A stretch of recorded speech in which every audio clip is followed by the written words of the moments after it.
Well, we're talking about a very special lady in our lives in Thailand. Her name was Khun Muigee.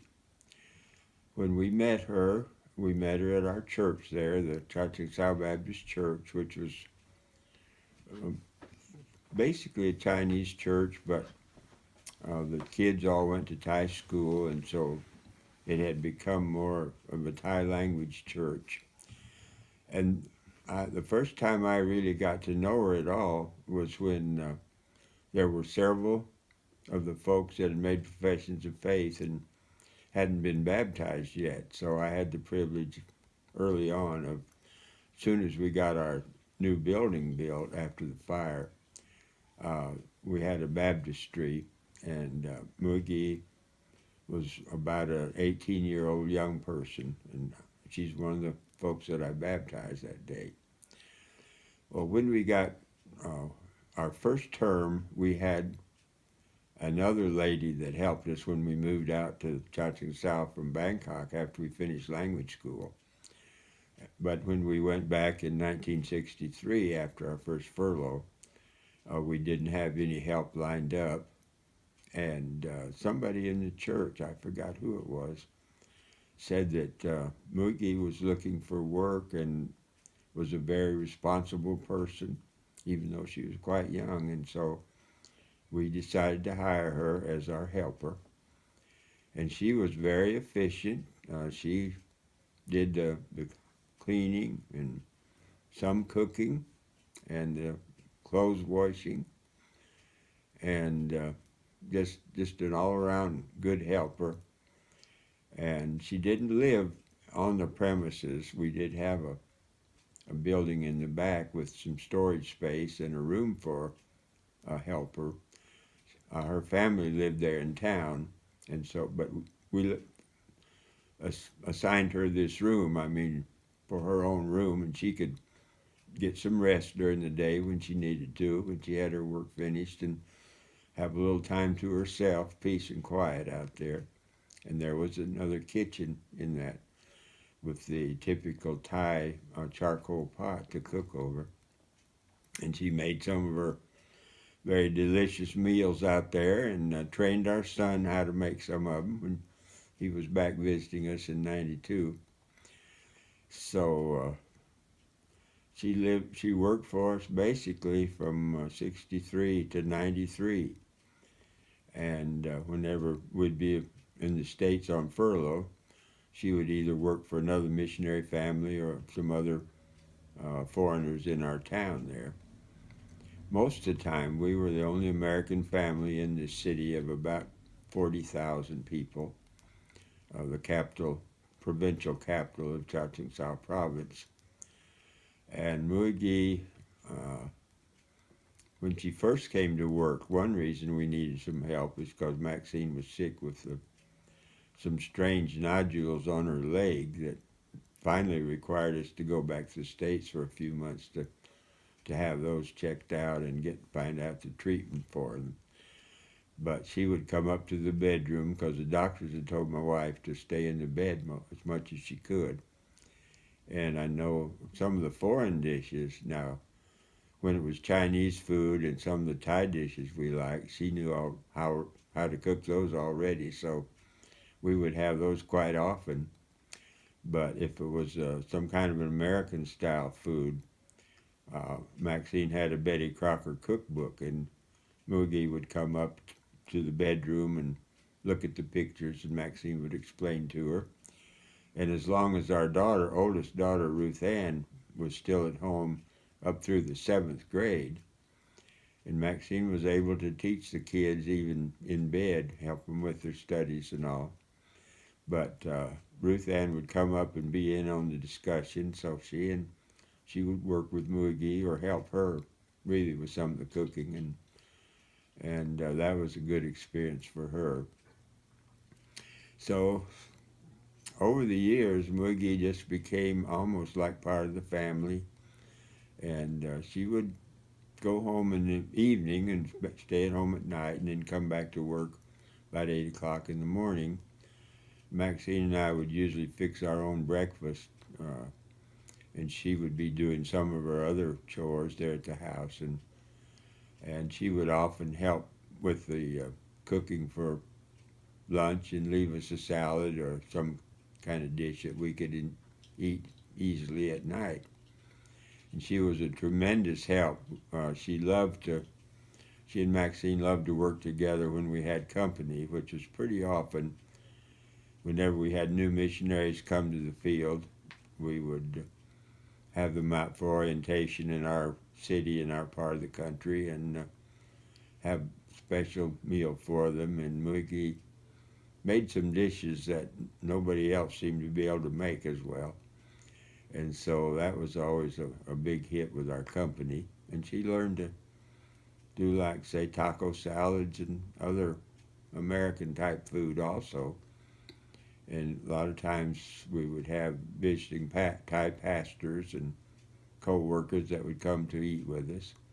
Sometimes we had a group of about 40 preachers and church leaders and some of the other members that came spend a couple of days with us one time. And we had Maxine and Muigee got their heads together and thought it would be good to have some kind of food that these men hadn't experienced before. So I remember we had a Mexican lunch, which was taco salad, and we had we had spaghetti for supper, so that was Italian food, and we had British-style breakfast for them, and then for lunch, our church hosted a meal for them up at the church, so they had a good Chinese meal, so they got to experience 4 kinds of food that some of it they hadn't had before, we're pretty sure of that. And she just seemed to really enjoy hosting people in our home and cooking for them and serving their plates and everything, and just being a co-hostess really with Maxine when we had company like that. And we kind of got used to her being there. I mean, she was just a wonderful helper in every way. And she would, if we had to be away for several days, she didn't usually stay at the house, but she would spread the word around that we didn't have anything worth stealing. So no use to break into our house or try to get anything, because we didn't have any valuables, and our TV was so old it wouldn't hardly work most of the time.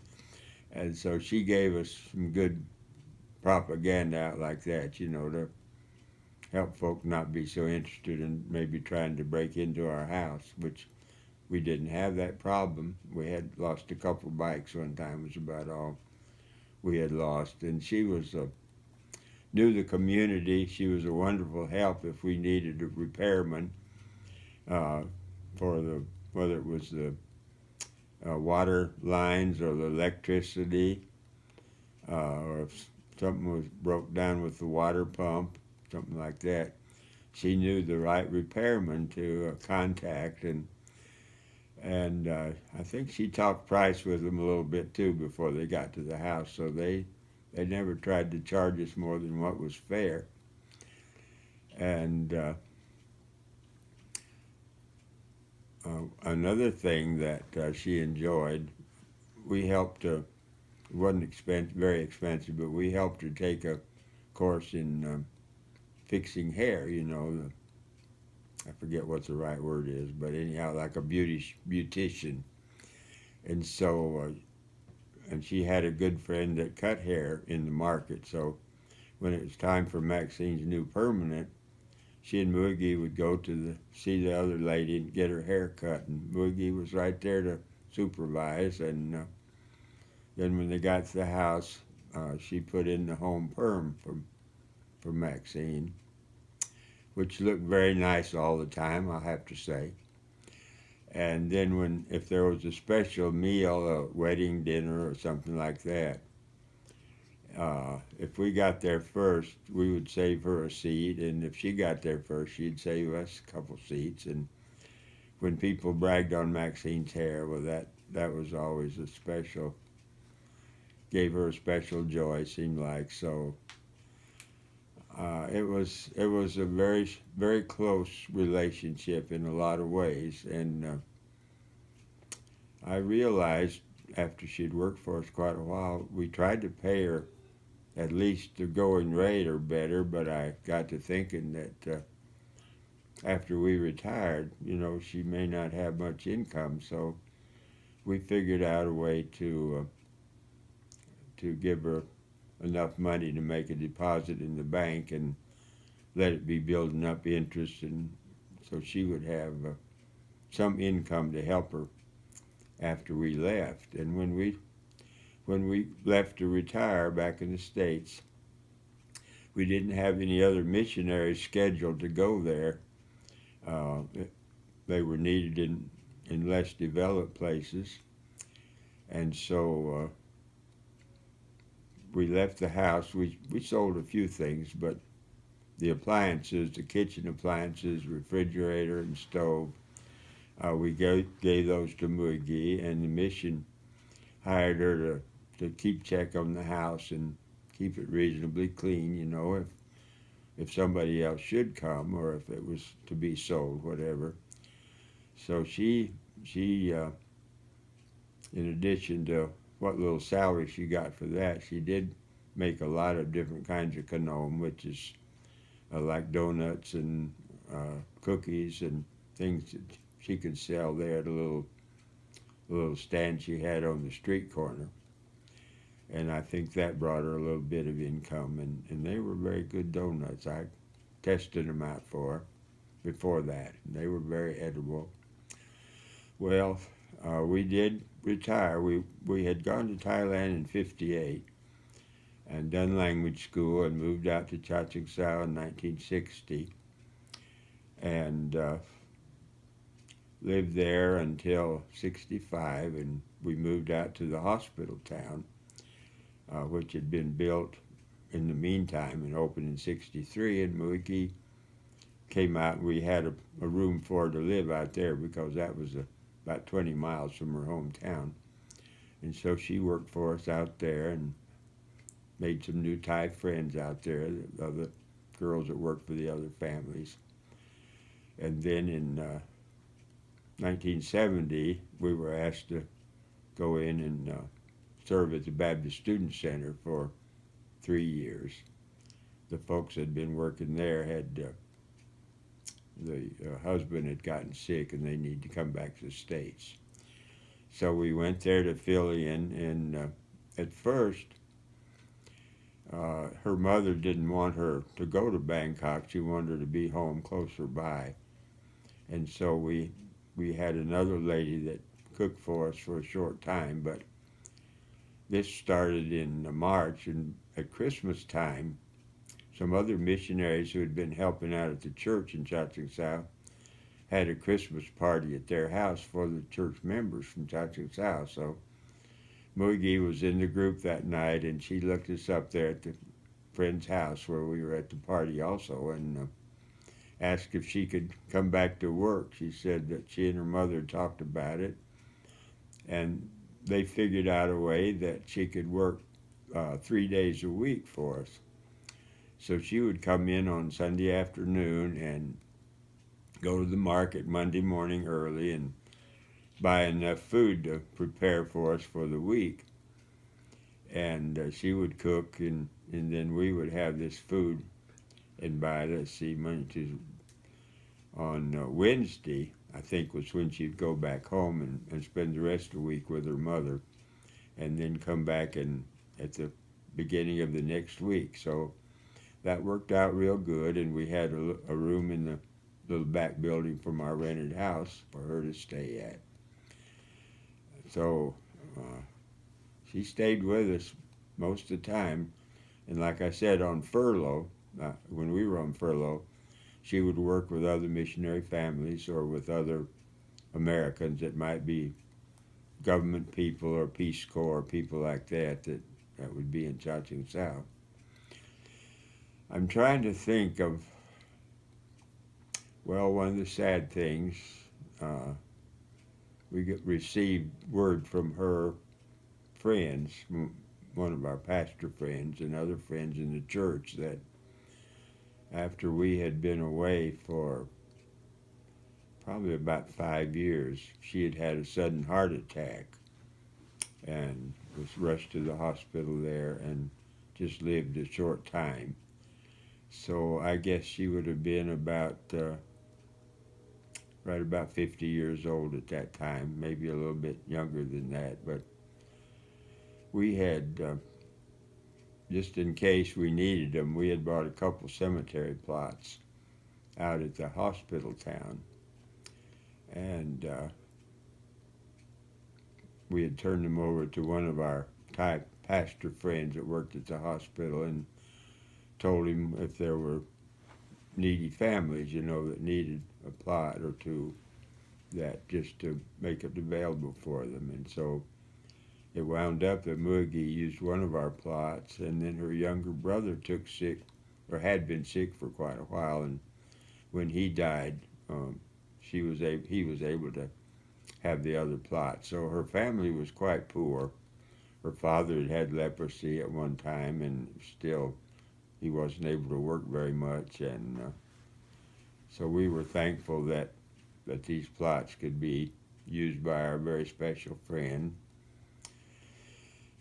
And of course, Maxine passed away about a little over a year ago now, and I've thought about many times that she and Muigee have had some good reunions in heaven because they were so close as friends and co-workers, and she contributed just so much to our family because she was doing things that to save our time for our writing ministry and preaching, and Maxine in her press rep business work.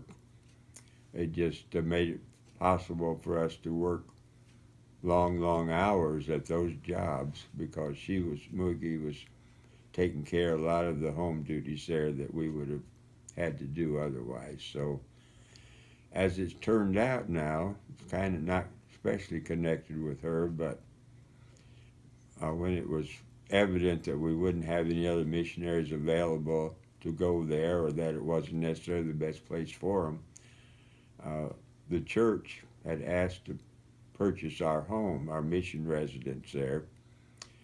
The other, what had been the new church building built in '61 was down in the main part of town, right on the sidewalk, and there was no yard for the kids or young people to use for recreation or sports or anything, and they had used our front yard a lot already for different special events like New Year's Eve watch night services and Saturday night recreation and different things like that. So the church talked with the mission, and they were able to purchase that property. And now we have a beautiful new building that they built on this property. Our son and daughter-in-law have been through the building a couple times, and we see Facebook pictures of their services almost every week. So it's kind of a close feeling that we have to see church being held right there where we used to live all of those years. But of all of our Thai and Chinese friends, of which we're thankful for all of them, Muigee was a very special person. And I'm looking forward to seeing her again, too, before too long, because I'm 90 years old, and I probably won't live more than another 10 or 20 years at the most. So by doing this little interview, it's kind of brought back a lot of those special memories, but we're thankful for her. Amen. Can you say a little bit about some of the conversations she and Mom had there in the dining room, kitchen area, where they would, like, Muigee would kind of share some of the gossip about royal family and all that kind of stuff? I remember those were very sweet. Well, they didn't confide in me too much, son. But I know they did. I mean, they were they did enjoy visiting about whether it was about affairs of the king and queen and royal family or other leaders in the country. And she was, she was good to give us news too if it was some illness in the church family. And now that Bob's asked me about that, I remember Saturday night that Maxine and I used to like to sit on the bed and play Scrabble before we went to sleep. And we were playing Scrabble on Saturday night, and about 10 o'clock, Muigee was at the front gate calling to us.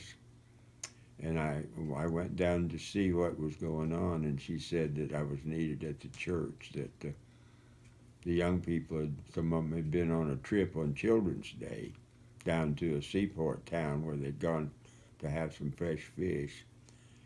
And it had rained, and there was an accident, and their van had gone off the road and hit a light pole.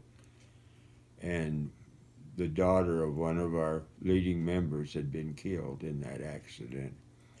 And all the parents had gotten word, a telegram or something, but they were all the parents of all the young people and some other people were at the church waiting for them to get back home, and they wanted me to come as soon as I could. So I went down, and we were together there praying and talking and hoping for the best.